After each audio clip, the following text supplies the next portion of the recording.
Right. All right.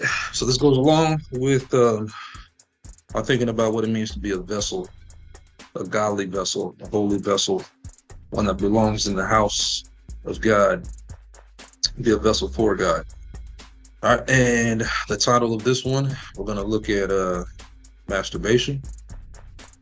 And it's time for that double-edged sword. All right. And I had to cut myself before doing this lesson because once you know, once you come to a conclusion, it is what it is, right? So I pray that the information that gets conveyed today is carried effectively and with a purpose, just helping you discern what behavior is appropriate for the kingdom and what behavior is not appropriate for the kingdom. So let's go at it. So the first point is there is a difference between unintentional cleanness and intentional cleanness. And we're going to go to Deuteronomy 23:10.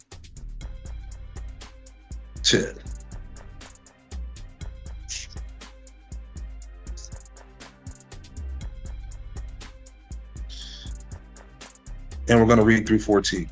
If there be among you any man that is not clean by reason of uncleanness, that chanceth him by night, then shall he go abroad out of the camp. He shall not come within the camp. So we're talking about wet dreams here. But it shall be, and when he has a wet dream the night before, God is saying, or Jesus is saying, that, hey, he needs to get outside of the camp, get away from everybody because he's unclean. But it shall be, when evening cometh on, he shall wash himself with water, and when the sun is down, he shall come into the camp again. So he was only unclean until the evening, right? So the night before, he had an emission, woke up, discovered it, separated himself. When the sun went down, washed himself, he was able to come back in, right? But he had to separate himself because he was unclean. He couldn't be among the camp. And where did God dwell? Where did Jesus dwell at that time?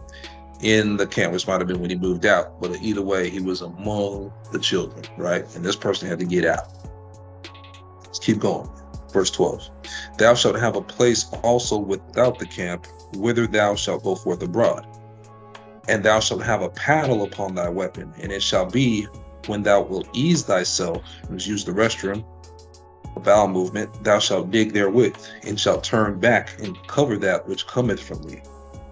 So he's saying that, hey, in addition to when a man has an emission, when you need to use the restroom, you also need to get outside the camp and find somewhere away from everybody to do that. And you need to dig, and just like we know what people do when they're out in the wilderness. So, but the point is, again, an uncleanness has to go outside of the camp. But the points here also are that these are natural things. These are things that people don't have any control over, right? Wet dream happens when you're asleep. There's no purpose or no intent behind you doing that. And with using the restroom, you got to use the restroom, right? All right. And let's just go ahead and proceed. Verse 14, for the Lord thy God walketh in the midst of thy camp to deliver thee and to give up thine enemies before thee. Therefore shall thy camp be holy. That means you can't have any uncleanness in the camp. That he see no unclean thing in thee and turn away from thee. So God is just like, we're made in his image, right? And keep that in mind this whole time. We're made in his image. So just like we don't want to look at that or have anything to do with that or smell that, God doesn't either. All right. So just like when you see something nasty, you try to stay away from it. God's doing the same thing here. So he's saying that when these natural things happen to you that make you unclean, you need to go over here. So these are the things that happen naturally and you have to leave. All right. So again, the point here is that this is unintentional uncleanness, right? This is things that have to happen. There's a difference between a wet dream and making yourself emit something by masturbating. There's a difference between having to use the restroom and engaging what they call scatophilia or scatolia, or I forgot what the other term is, whether people enjoy or have some kind of compulsion to play with excrement. But there's intent there, there's an enjoyment, there's purpose, there's a will to do that. Two different things, right? So as we go through this discussion, we're looking at self-control. This is essentially what this comes down to, which again is the fruit of the spirit, a fruit of the spirit. And if we look at uncleanness like we're going to see that's a works of the flesh. So we can't really be doing both. They don't go together. And again, we're not going to say, or I'm not going to say that masturbation is a sin. But for those of us who are looking to get at the root of some of our behaviors, just stopping to watch porn is stopping the behavior. But are you really getting at the issue? Yeah, you're not flirting and dating a bunch of women and having sex with a bunch of women, but you're still dealing with something on the inside. And if you're going home and masturbating, you're not really dealing with it. You're just feeding the beast a different way, but you're still feeding the beast. All right. So yes, you're exercising self-control and not involving others, but let's take it to another level. Okay. So let's look at something actually. We're going to look at why we're doing that to begin with. And I'm going to share my screen.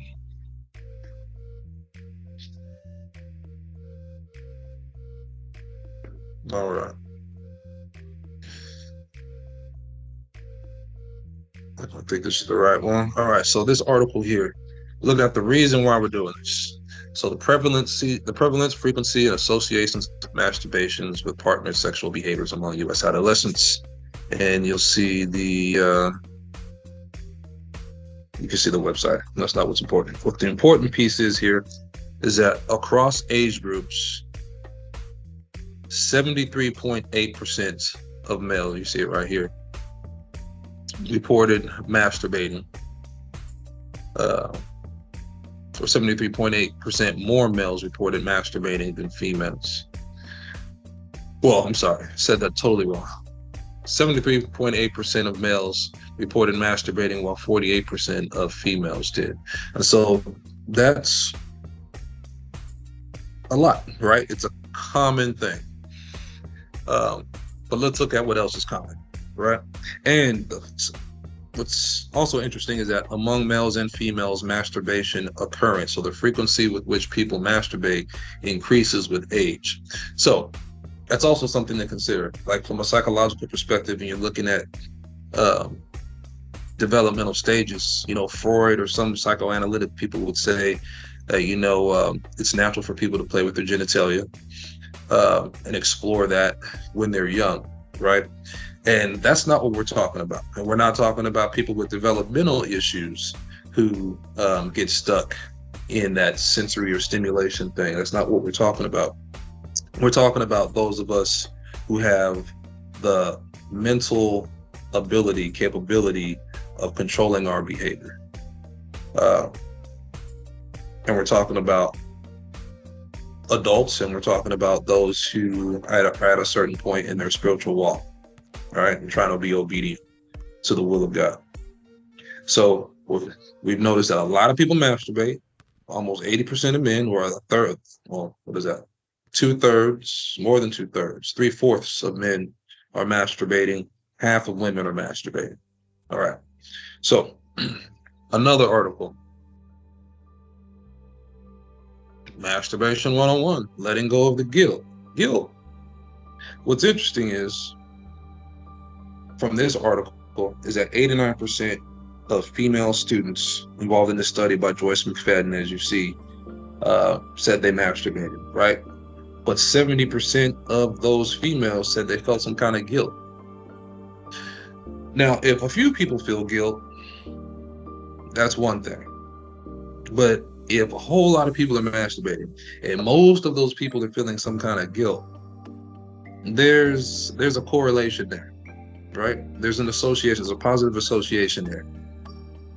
And actually, one study actually shows that. But let's just keep looking. Let's look at the problem. You go to websites like this, you punch in masturbation, guilt. Why do I feel guilty after I masturbate? Why am I sad after I masturbate? There are so many people asking this question. So many people wondering about this. And just personal disclosure, I remember when I was struggling with this, looking on Facebook and see what other Hebrew Israelites are saying about this. So like, is it yes or is it no? Like, 'cause I feel like I shouldn't, but everybody's saying, hey, it's better than committing adultery or better than fornicating or whatever. So you go through that battle trying to figure out why you feel guilty, right? And some of these articles, like if we're going to get to, some people would say the guilt is from the culture or the religion or the whatever surrounding environment we grew up in and how we perceive it. But if it's that, well, for one, there aren't too many people condemning masturbation these days, right? Aren't too many people really talking about it, for one. But when they talk about it, it's never in a no, you shouldn't do it. It's always in a playful way, or now people are really getting open about just doing it now. So the taboo about it is gone, but you see the problem is still there.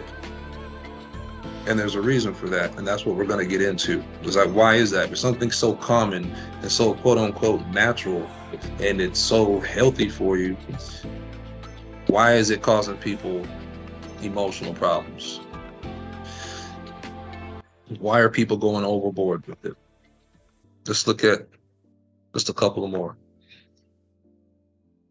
Now, looking at this article here, what was interesting was this. For some individuals, all sexual urges or interests stir up anxiety. So there are some people that are just apprehensive about sex, period, right? You may experience feelings of apprehension or concern when you feel aroused or when you engage in sexual activities, blah, blah, blah. This is the interesting piece. One study found that younger men masturbate with the highest frequency. Additionally, the study found that men who masturbated most frequently had higher levels of anxiety. What? Men who experienced the highest sense of guilt for masturbation also had the highest levels of anxiety. So there is a correspondence, there is a correlation, there's a positive relationship. When you masturbate, anxiety goes up. We're seeing with women, when there is masturbation, there's some sense of guilt there.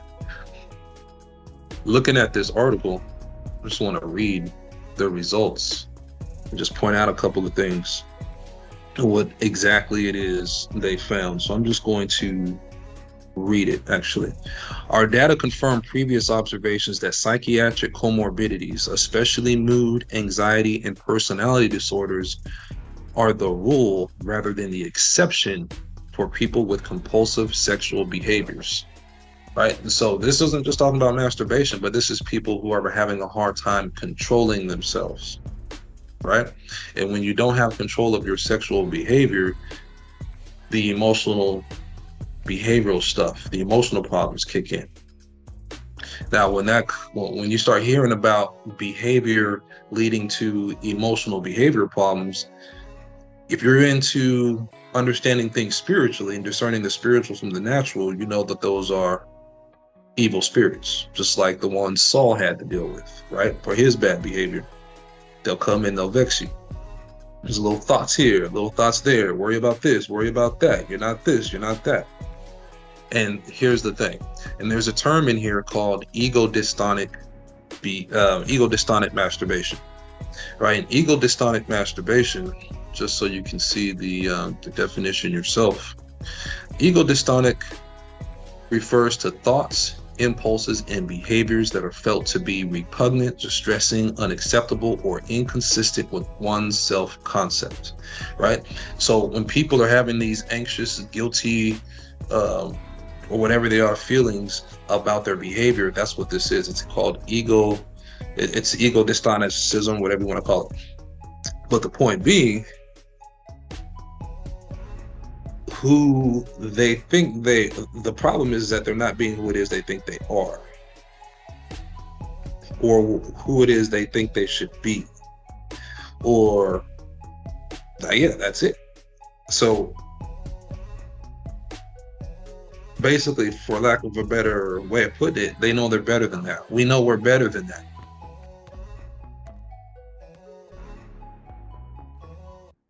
You know you're better than masturbation. You're far more likely to admit you had sex with somebody probably than to say, hey, you masturbated, right? Because that's weird, right? To imagine someone doing that, whatever it might be, and playing with themselves. It's not what it's supposed to be, and we're going to get to that. All right, so when we're thinking about self-concept, and we're thinking about self-image, and we're talking about who it is we're supposed to be and the ideal self, we got to remember we were made in God's image. And that's what it comes down to. So let's go to Genesis 1:26-28.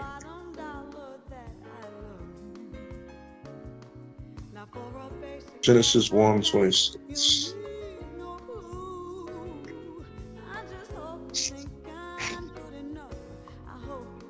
And God said, let us make man in our image, after our likeness, and let them have dominion over the fish of the sea, and over the fowl of the air, and over the cattle, and over all the earth, and over every creeping thing that creepeth upon the earth.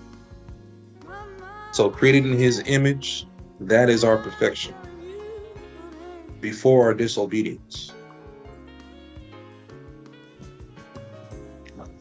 So God created man in his own image. In the image of God created he him. Male and female created he them. And God blessed them, and God said unto them, be fruitful and multiply and replenish the earth and subdue it, and have dominion over the fish of the sea, and over the fowl of the air, and over every living thing that moveth upon the face, and moveth upon the earth. So be fruitful, multiply, replenish. So if Adam was supposed to cleave to and procreate with himself, if Adam were created to be fruitful by himself, why did God create a woman, a helpmeet, with the same purpose? And if God created Adam to be fruitful and multiply like himself, why would he use the method of procreation unfruitfully? So, and there is a desire. If we go to Romans 8:22-23,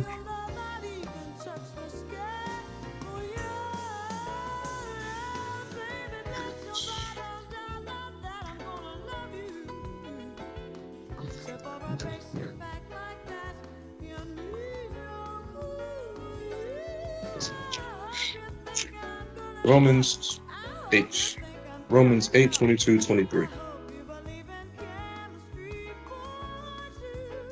For we know that the whole creation groaneth and travaileth in pain together until now. And not only they, but ourselves also, which have the first fruits of the Spirit, even we ourselves groan within ourselves, waiting for the adoption, to wit, the redemption of our body. So everything in creation has this desire to be as perfect as God intended us.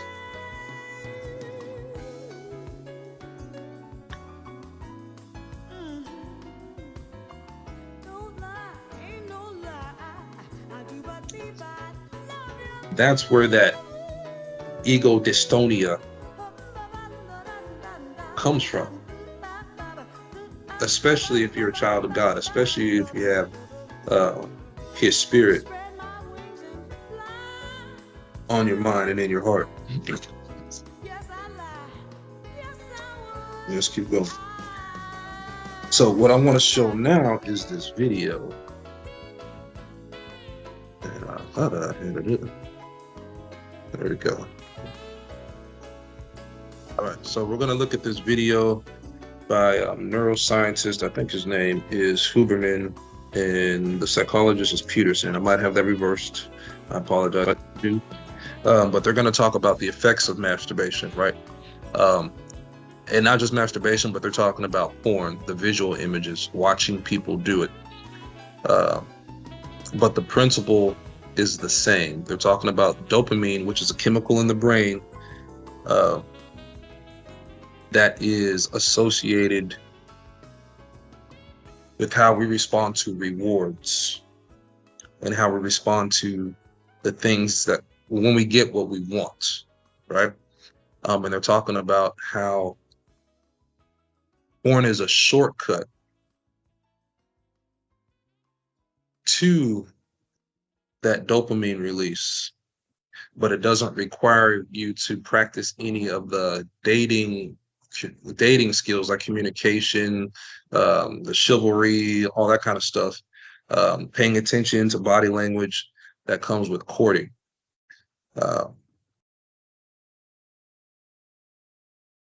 Let's watch. I'll just be direct about it. They were asking whether or not masturbation was bad. They were asking whether or not masturbation with ejaculation was particularly bad. And here's my stance on this. I'm a biologist and a neuroscientist. A few years back when I started doing some public-facing education, I started getting a lot of questions, especially on YouTube, from young males about pornography and masturbation. And this becomes very relevant here. We have to remember that this dopaminergic system is generalizable to many different behaviors, right? Academic pursuits, sports pursuits, relationship pursuits, but fundamentally it's tacked into the adaptive survival behaviors, and every species, including ours, has at least two major motivations, which is to protect its young and to make more of itself, to make more young at some level. People can opt out of that, but one of the absolutely pathologic situations for any animal or human is to be able to access repeated dopamine surges without effort or any pursuit that's self-directed. So for instance, cocaine, a drug which potently increases dopamine, or methamphetamine, which potently increases methamphetamine, but doesn't require any sort of adaptive action pursuit except to acquire the drug and spend money on it. No sacrifice. So what ends up happening is the circuit that gets rewarded is only the drug-seeking behavior, and no other behavior will give the kind of potent dopamine release that cocaine or methamphetamine will, which is why they are so pernicious. So I was starting to get a lot of questions. I was kind of surprised. I thought, well, I'm male and, maybe that's why they feel comfortable asking. But people were saying, were asking about pornography, and they were asking, I'll just be direct about it. They were asking whether or not masturbation was bad. They were asking whether or not masturbation with ejaculation was particularly bad. And here's my stance on this. I'm a biologist and a neuroscientist, not a psychologist. But what we know for sure is that if an individual repeatedly engages in this circuitry, let's say masturbation and pornography with increasingly potent forms of stimulation that are on a screen, a couple of things happen. First of all, what's being reinforced? What's being reinforced is a high dopaminergic response to watching other people engage in sexual behavior, which is very different than being in a first-person sexual experience, okay? So right there, that what's being reinforced is not actually any kind of improvement in communication skills. It's voyeurism. And as these questions started to come in more and more, I started to realize there was a lot of kind of undertones of people talking about fear of or experience with sexual dysfunction that clearly pornography can lead to. And here I'm specifically talking about males. I actually don't know the literature on females.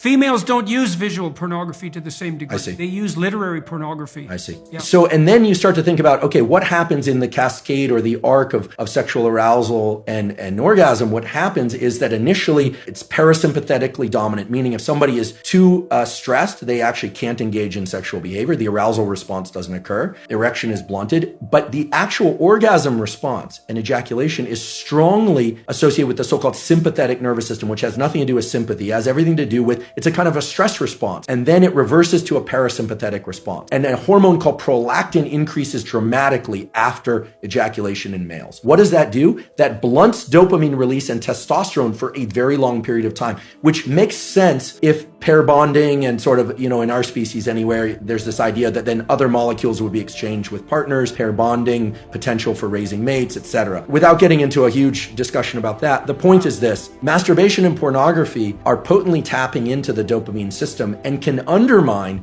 the very processes of what I consider healthy processes of finding a mate, dating, communication, eventually, if it's appropriate, sexual interaction. Okay, so here's a question. If you're seeking sexual release through pornography and you go through the whole cycle and you get a prolactin release, do you bond with yourself? So this is very interesting.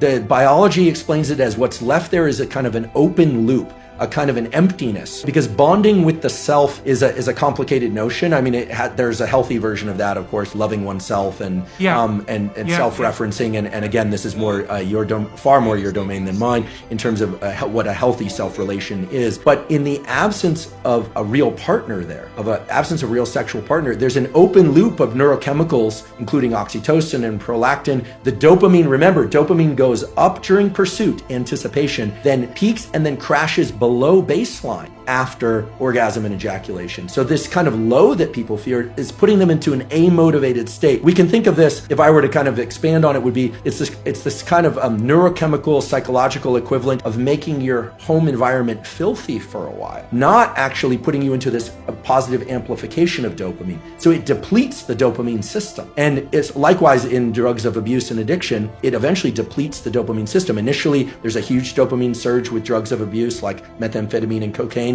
But over time, people are using more and more to achieve what is not such a great high. You even see this a little bit with kind of consumption of energy drinks. Like people are taking more and more chemicals within their energy drinks and they're thinking about loud, fast music, energy drinks, this kind of stacking of dopaminergic tools. Now, that's not as pathologic. In fact, there are some energy drinks I'll occasionally drink and I enjoy them. I don't think we need to be entirely afraid of pursuing or engaging in things that release dopamine. Obviously, healthy sexual behavior, food that we love, social engagement, all of these things can be dopaminergic. It's the big peaks in dopamine that are not associated with any prior effort or organization of self that are particularly dangerous for the human being. Dangerous for the human being. They set the threshold high.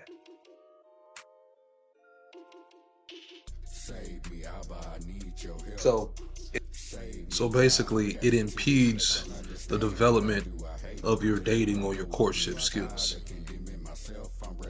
As far as understanding relationships, as far as understanding the physical intimacy piece, and that affects how you respond to it, your ability to respond.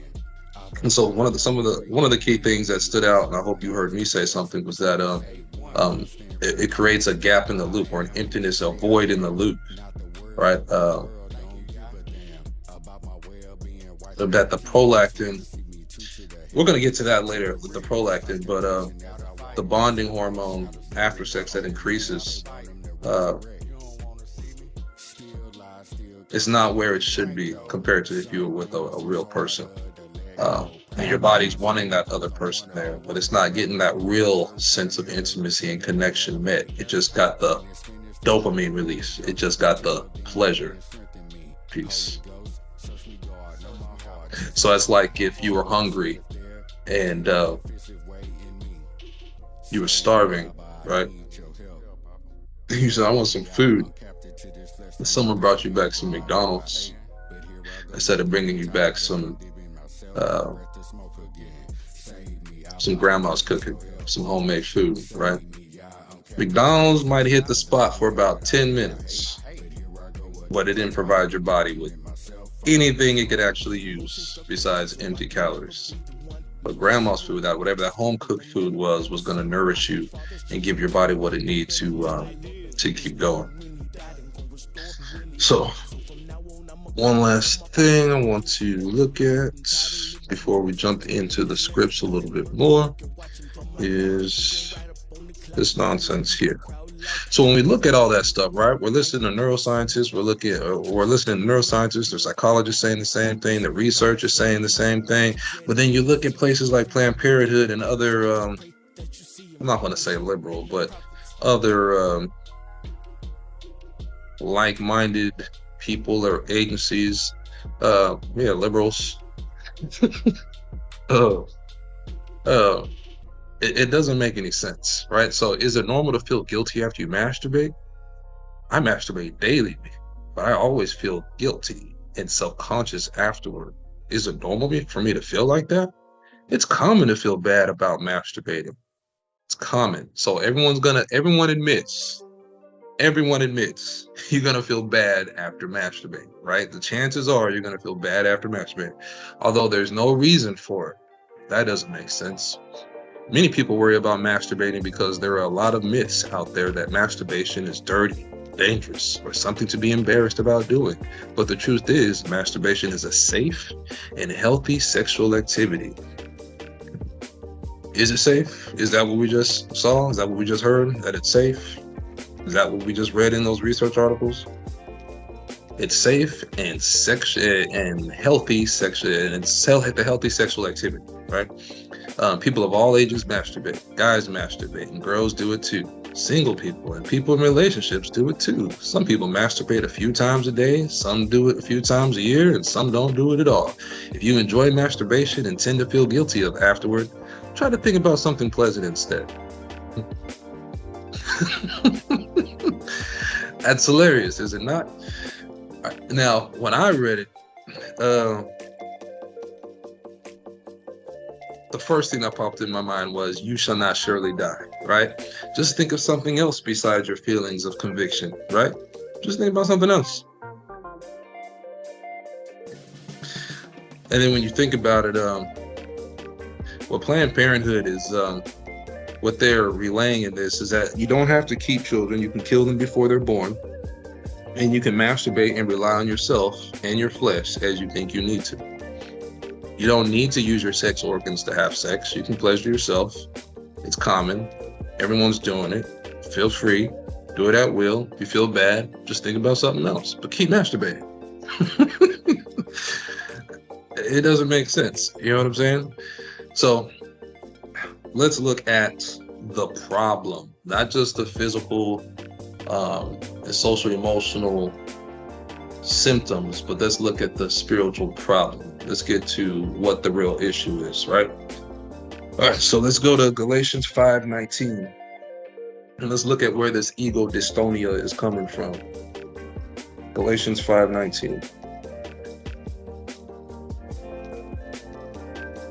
Now the works of the flesh are manifest, which are these: adultery, fornication, uncleanness, lasciviousness. I'm gonna stop right there. That's the whole verse. I'm gonna stop right there. But it wasn't until after I actually typed this that I saw adultery, fornication, uncleanness, lasciviousness.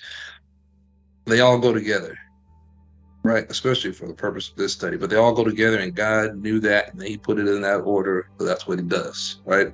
Adultery, fornication, uncleanness. What is uncleanness? You can't really find you're not going to find a definition of uncleanness in the New Testament at all. You're going to have to go to the Old Testament to see what the definition of uncleanliness is in just a moment. We're going to read verse 21 and why it's a problem to be unclean.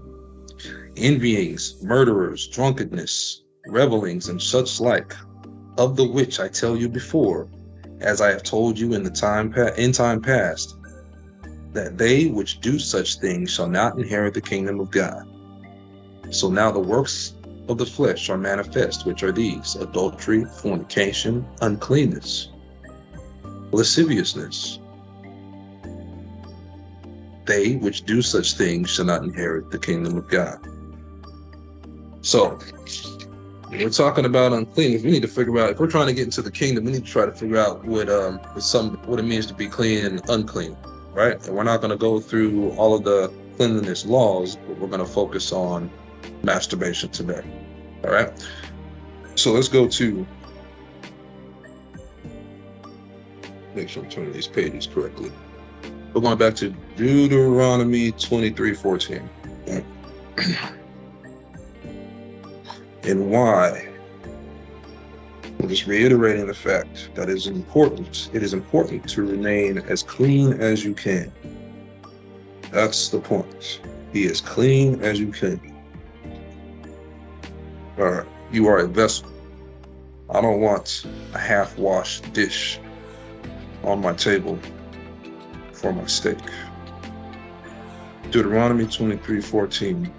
For the Lord thy God walketh in the midst of thy camp to deliver thee and to give up thine enemies before thee. Therefore shall thy camp be holy, that he see no unclean thing in thee and turn away from thee. So, in the New Testament it says uncleanness, those who practice uncleanness are not going to get into the kingdom. When we go to the Old Testament, where it's discussing, giving us the definition of uncleanness, it's telling us that Jesus will turn away from uncleanness. So, the point is, let's not be unclean if we don't have to be. What is unclean? Leviticus 15.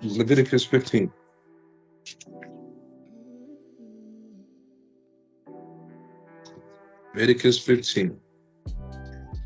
Verse 16. And if any man's seed of copulation, semen, go out from him, then he shall wash all his flesh in water and be unclean until even. Again, we got this thing about you're unclean until the evening when you wash. Gotta be washed. 17. And every garment and every skin whereon is the seed of copulation shall be washed with water and be unclean until even.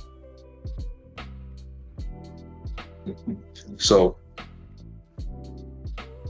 a man's seed defiles him and everything it touches, just like a woman's menstruation or menstrual cycle.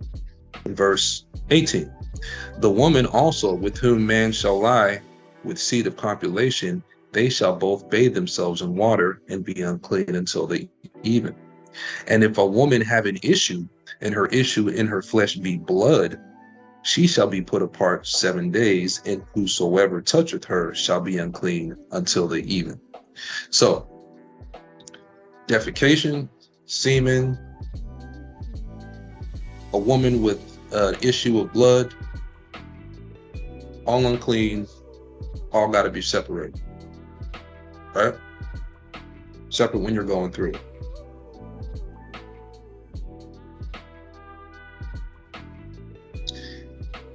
But these are natural acts here. We didn't read anything about her cutting herself and bloodletting. We didn't see anything about masturbating. We didn't see anything, again, about playing with feces, right? These are all natural things. Sex, wet dreams, monthly cycle. That's it. Verse 20. And everything that she lieth upon in her separation shall be unclean. Everything also that she sitteth upon shall be unclean. So just like the semen makes everything unclean that it touches, right? Including the other person. All right. So that's what being unclean is. But let's look at it some more. Verses 31 and verse 33. We're going to reiterate how important it is. Well, not how important it is, how mandatory it is that if you're unclean, there is a separation. Thus shall ye separate the children of Israel from their uncleanness, that they die not in their uncleanness, when they defile my tabernacle that is among them. So he just gave them a warning. Hey, just make sure that they follow these cleanliness laws I just gave them, so that they don't die when they approach me, because they can't approach me unclean. They got to clean themselves up first. If they're unclean, they just got to wait. This is the law of him that hath an issue, and of him whose seed goeth from him, and is defiled therewith. So it's bringing it right back in. This is what he's referring to. He's referring to the man's seed, the seed. In verse 33, and of her that is sick of her flowers, and of him that hath an issue of man, and of the woman, and of him that lieth with her that is unclean. So he throws all of them into the same bunch. Clean them all up before they approach me. Why? Because you're going to defile my tabernacle, and you're defiled yourselves, and you're going to defile my tabernacle, right? So let me make sure I said that right. You're not going to defile yourselves. You're already defiled. And these are natural acts. But if you approach him, you approach his tabernacle, you're going to defile the tabernacle. Are you going to be able to approach him like that? No, because the Lord's not going to be defiled. The point is, clean yourself up. And let's not be dirty if we don't have to be. Let's go to 1 Corinthians 6:19.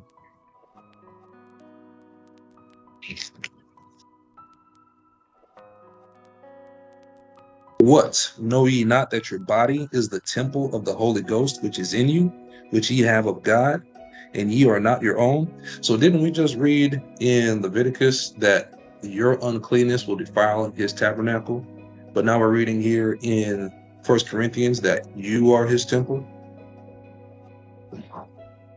And before this, I think it's talking about joining yourself to a harlot. Yeah. So it's another sexual act that will defile you. The fornication,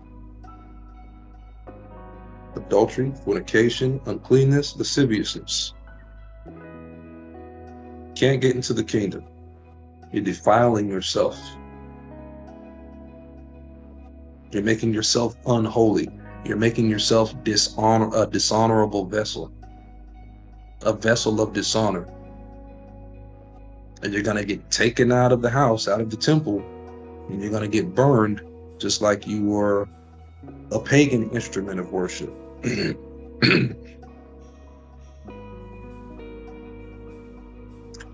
Corinthians 3:16-17. Know ye not that ye are the temple of God, and that the Spirit of God dwelleth in you? Reiterating, you are the temple. If any man defile the temple of God, him shall God destroy. For the temple of God is holy, which temple ye are. Driving it home again and again and again and again and again. If any man defile the temple, I can't help using the restroom. Sex is a natural act that I'm told to do to procreate. But masturbation, sleeping with harlots, watching porn, and taking pleasure in the sin of others, or imagining past acts of fornication, or just dwelling on the lust, period, and not exercising the self-control so that you don't defile yourself. I'm just going to read that again. If any man defile the temple of God, him shall God destroy. For the temple of God is holy, which temple ye are. So, 1 Corinthians 7. Sex is for man and woman to enjoy each other and procreate. It's not for solo parties. Verse 2-5. Nevertheless, to avoid fornication, let every man have his own wife, and let every woman have her own husband. So don't look anywhere else. Wife, you're looking at your husband. Husband, you're looking at your wife. Let the husband render unto the wife due benevolence, and likewise also the wife unto the husband. Treat each other well, honor each other. Right?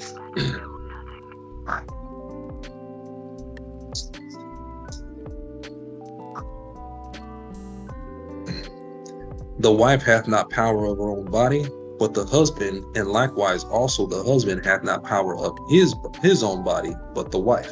So your body is not for you. My body is not for me. It is for God and for your spouse only. You're serving God, you're serving your spouse.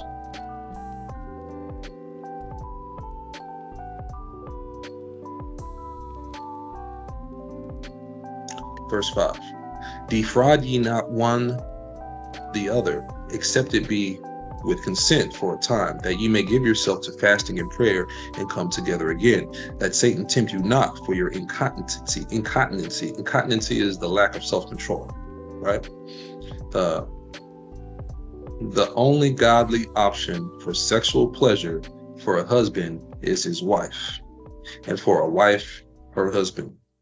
So there is no, hey, husband, I need to take a break and get myself right with the Lord. You go sleep with your other wife, or go sleep with the harlot, or go masturbate, or whatever it is you might do. No, we're going to put this on pause together.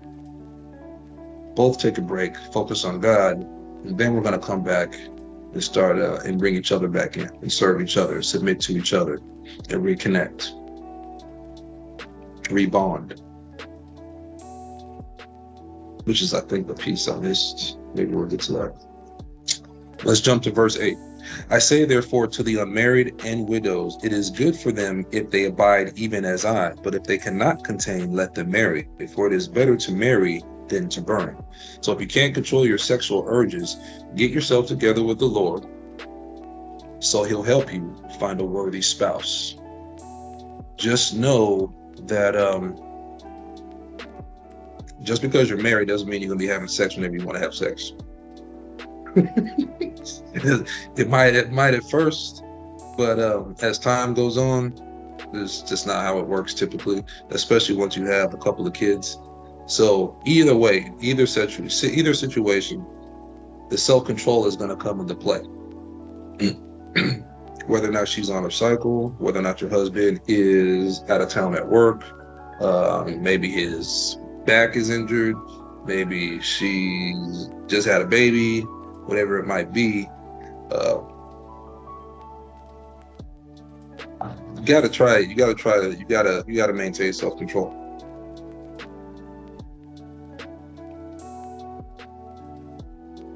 There's no escaping the lesson of self-control, right? He puts us in diverse situations so that we can produce fruit. It's patience, right? Specifically. And I'm not really exercising patience if I'm masturbating. Not really. It's kind of like a shortcut. It's like half step. No, it's not meeting the need, but it's meeting the need. Does that make sense? I think so. Hopefully so. Genesis 2:18. There we go. Genesis 2:18. Let's just look at something. Let's just look at how he created us and how he set it up. Genesis 2:18. And the Lord God said, it is not good that the man should be alone. I will make him an helpmeet for him. So you weren't designed to be alone. Man was not designed to be alone. Neither was a woman, right? He needs another. We were not born asexual, right? And since let me bring this up. Let me show y'all something. Check this out. This is a list of animals that reproduce asexually. The only two clean animals on here are the turkey and the Amazon molly. Everything else is unclean according to the dietary law. Just something I thought was kind of interesting. So, we weren't designed to be alone. We need another. We're not asexual.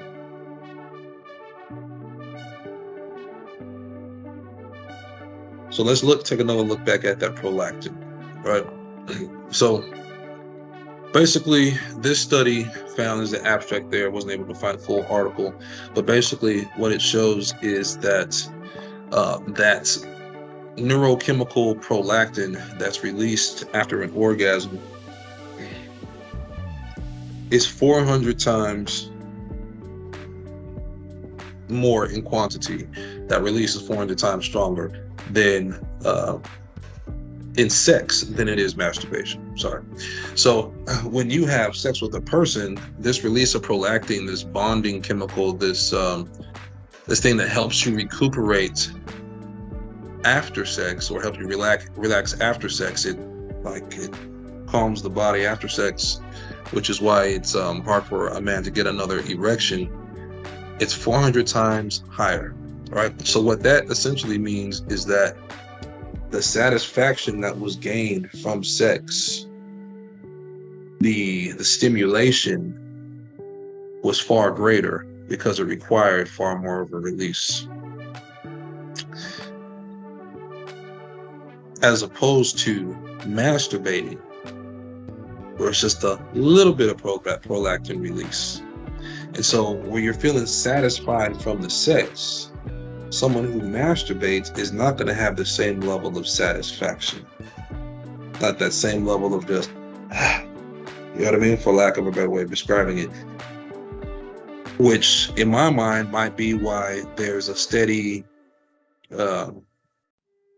some people tend to lose control of masturbating. They're steady looking to meet that need or get whatever kind of fulfillment they're looking for, but it's not there. You're looking for that connection, but you're not getting it. But at the same time, you're getting this dopamine release from the pleasure that's reinforcing not getting the real thing. You see what I'm saying? It's reinforcing what you're doing, being isolated. It's like being a drunk. All right. You want to go out and hang out with other people, but you're already drunk. You know what I mean? You've already had a good time in your mind. You've had a good time in your house, and you passed out before you even hit the door, right? So you missed out on all the socially healthy experiences, which is what you're doing with masturbating.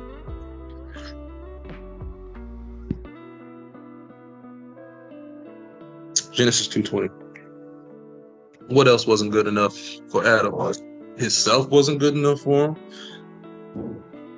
Verse 20, and Adam gave names to all cattle, and to the fowl of the air, and to every beast of the field, but for Adam there was not found an helpmeet for him. So he wasn't enough, the beast of the field weren't enough. So what are we going to do? Let's go to Leviticus 18. Let's check that out. Leviticus 18. Should have numbered these pages. Leviticus 18. Verse 19. All right. Laws concerning personal conduct. 18:19. There we go. Also, thou shalt not approach unto a woman to uncover her nakedness, as long as she is put apart for her uncleanness. And there again, we're talking about being set apart, right? And the point here is that no sex with menstruating women or while unclean after birth, right? She had to be set apart. So you wouldn't have had access to her. And you weren't supposed to have sex with her, or otherwise you'd be unclean. So if you weren't supposed to have sex with her while she's unclean, what makes you think that you should go home and make yourself unclean?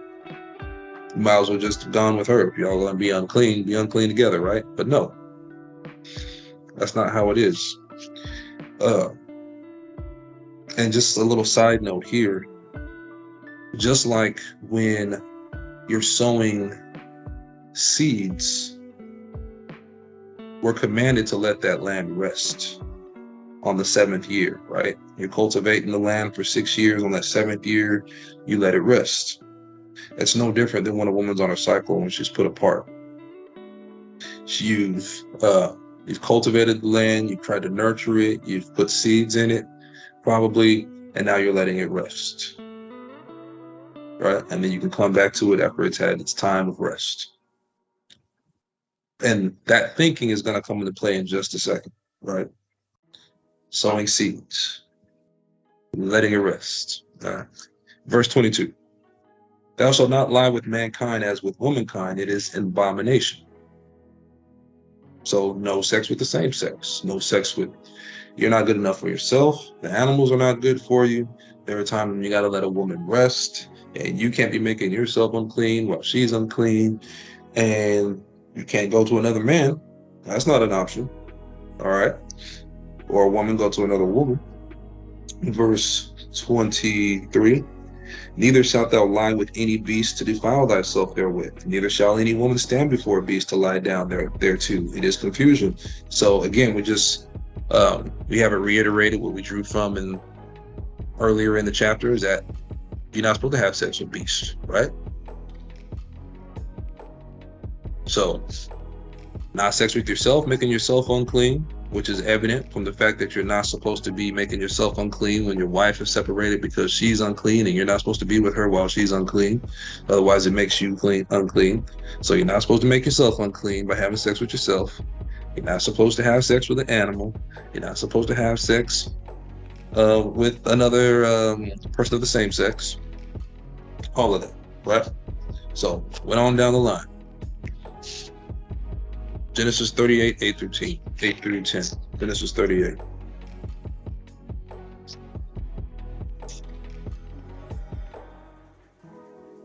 Genesis 38. Oh, okay. Genesis 38. I'm going to talk about Onan. And Onan is who everybody wants to go to talk about masturbation, right? We're going to tweak that a little bit. Verse 8. And Judah said unto Onan, go unto thy brother's wife and marry her and raise up seed to thy brother. So it was custom for when your brother died, if he had a wife and she hadn't had any kids or a son, that you were supposed to have sex with her so she could have a child, but instead of carrying your name, she's going to continue the name of your brother, right? So it's making sure that his line continues, even though it's your seed. And Onan knew that the seed should not be his. And it came to pass when he went in unto his brother's wife that he spilled it on the ground, lest that he should give seed to his brother. And the thing which he did displeased the Lord, wherefore he slew him also. Now, the thing is here is that this has nothing to do with masturbation, because Onan wasn't masturbating. He just did not emit his semen in his brother's wife. He just let it spill to the ground, but that's not masturbating. But the concept of wasting seed is the point. That is relevant. And we're going to see you got to think we're trees, right? And God doesn't do anything without a purpose, without intent, or do anything out of vanity. All right. And so if I'm dropping seed on the ground, what is that seed going to do on the ground? Nothing. It's wasted. Where it can't continue his brother's lineage, it can't produce. It's unfruitful.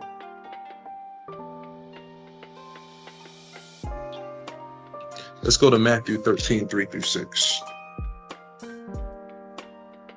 Matthew 3:13.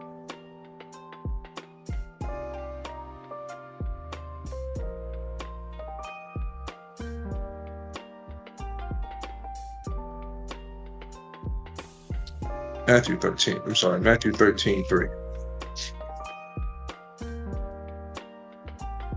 Matthew 13, 3. And this is the parable of the sower. And he spake many things unto them in parables, saying, behold, a sower went forth to sow. So you got a farmer going to spread some seeds. And when he sowed, some seeds fell by the wayside, and the fowls came and devoured them up. So some seeds just fell out haphazardly, right? Just like, let's say, a wet dream, right? Just fell out haphazardly. Some fell by the wayside.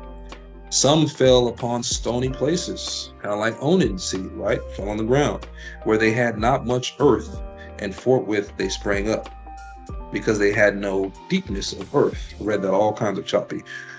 Some fell upon stony places, where they had not much earth, and forthwith they sprung up, because they had no deepness of earth. And when the sun was up, they were scorched, and because they had no roots, they withered away. So Onan's seed on the ground, nothing can come from it, right? It just dried up on the ground.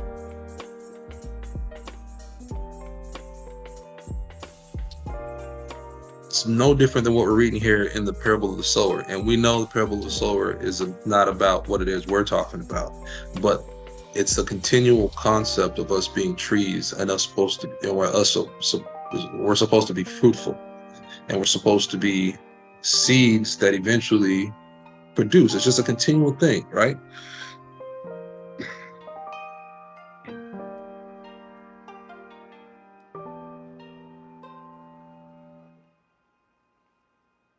When we masturbate, that seed is wasted. The only thing gained from masturbating is physical pleasure. Is your flesh is pleased.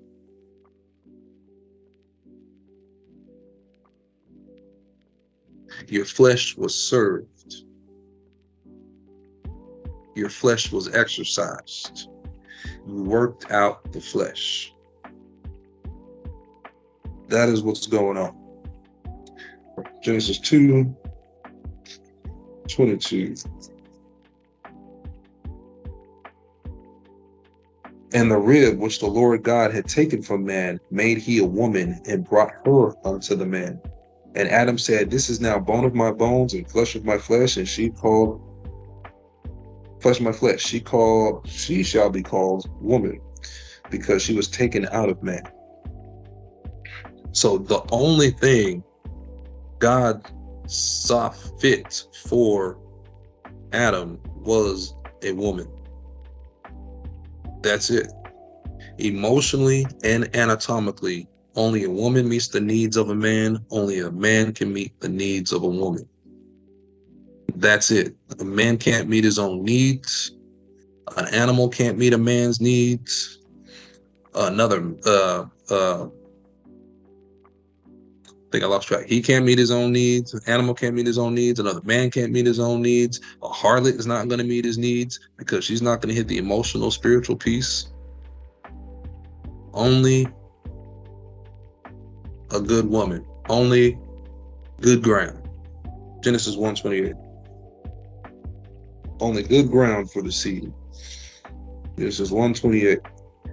And God blessed them, and God said unto them, be fruitful and multiply and replenish the earth. Can you be fruitful and multiply with an animal? Can you be fruitful and multiply with yourself? Can you be fruitful and multiply with anything other than a woman? And replenish the earth and subdue it, and have dominion over the fish of the sea and over the fowl of the air and over every living thing that moveth upon the face of the earth. You and the woman are the only two people on the same page as far as that goes.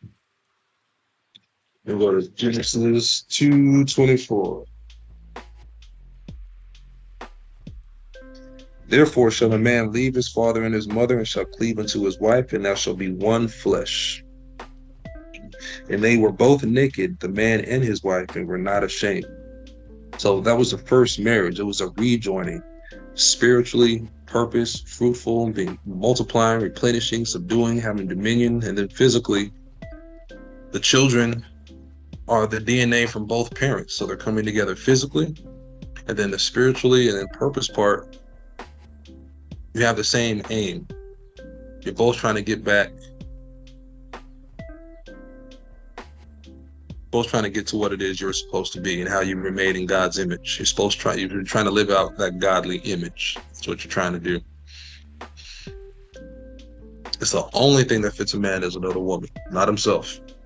So let's go back to Matthew 7-8. Just another little side note. And it's not just any woman. You can't just find any woman out there, because that's not going to be fruitful either. Verse 7-8. And some fell among thorns, and the thorns sprung up and choked them. But others fell into good ground and brought forth fruit, some 100-fold, some 60-fold, some 30-fold. So, right, like when you put your seed in a woman, it's either good ground or it's going to be among thorns, right? Or it's bad ground. And that seed needs to be nourished by whatever ground it's in. So again, you can't just waste your seed or put your seed at risk by putting it into anything. Can't let it fall to the ground. Can't put it in a harlot. You don't want to put it in a woman that you know is thorny. She's not about developing the fruit. You want a virtuous woman, a nurturing woman who's going to nurture your seed, who's going to who's trying to produce fruit spiritually and physically. Otherwise, your seed is not going to prosper the way you want it to, or the way it was designed to. All right, 3 more places. Galatians 5:24, 5:22 through 24.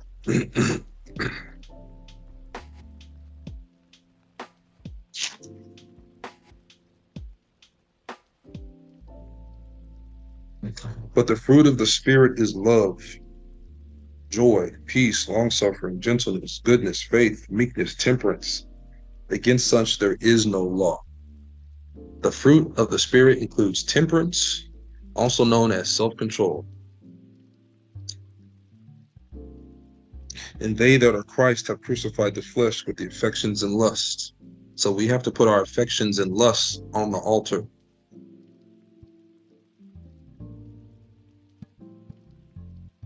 Put away the things of our youth. We're exploring our bodies, whatever you want to call it might be, or just learning.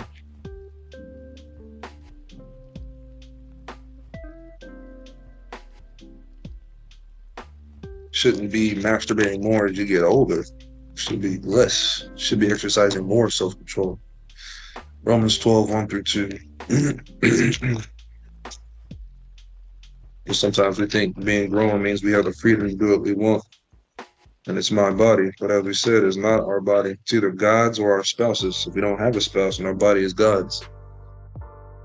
All right, Romans 12:1 through 2. I beseech you, therefore, brethren, by the mercies of God, that ye present your bodies a living sacrifice, holy, acceptable unto God, which is your reasonable service. So that is what it is. Your body is a living sacrifice, holy and acceptable unto God. Is he going to accept a purposely defiled body?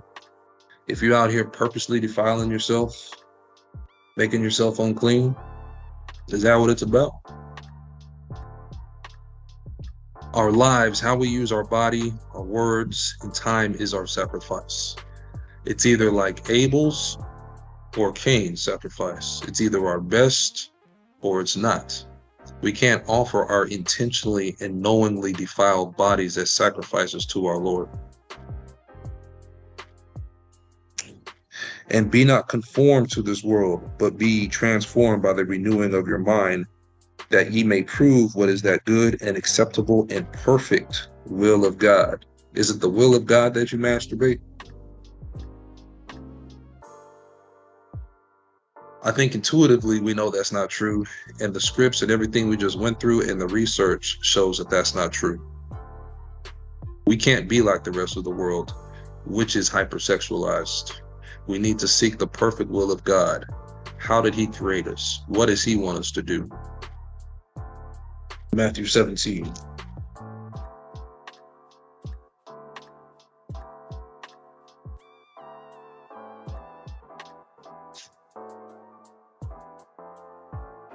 Verse 18.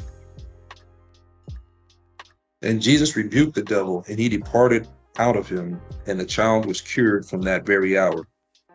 Then came the disciples to Jesus apart and said, Why could not we cast him out? And Jesus said unto them, Because of your unbelief. For verily I say unto you, if ye have faith as a grain of mustard seed, ye shall say unto this mountain, Remove hence to yonder place, and it shall remove, and nothing shall be impossible unto you. So a lot of times when you start doing these, when you start changing your behavior, not a lot of times, like every time, your flesh is going to kick up. That's the battle of the mind. But you can overcome it. And that's what Jesus' whole life was about, is that you can do it. So don't let anybody tell you you can't stop doing it. And even if you don't think, even if there's some pessimism about you finding a wife, don't let the fear of not ever having a wife and someone to have sex with drive you to defiling your temple, or God's temple, which is your body. Get better at exercising that self-control. Make a decision.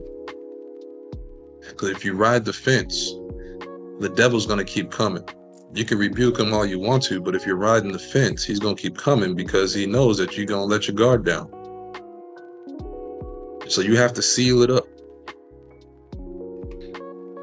and make a decision. Not be double-minded, not leaving out for yourself. It has to be all in 1000%. This is not what I do anymore. This is not who I am. You're a king and a priest. Queen and prophetess. Guess that's it. Something. Oh, fasting and prayer. That was the other point, the key point.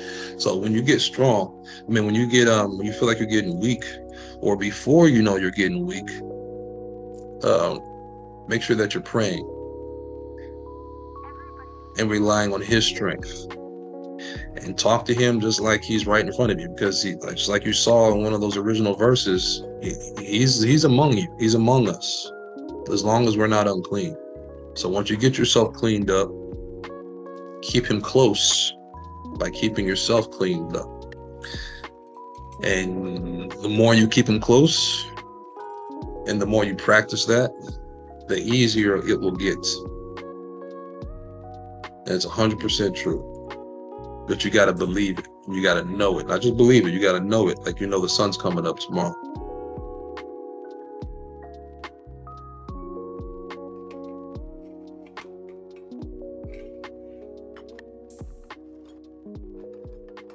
Jesus' name, amen.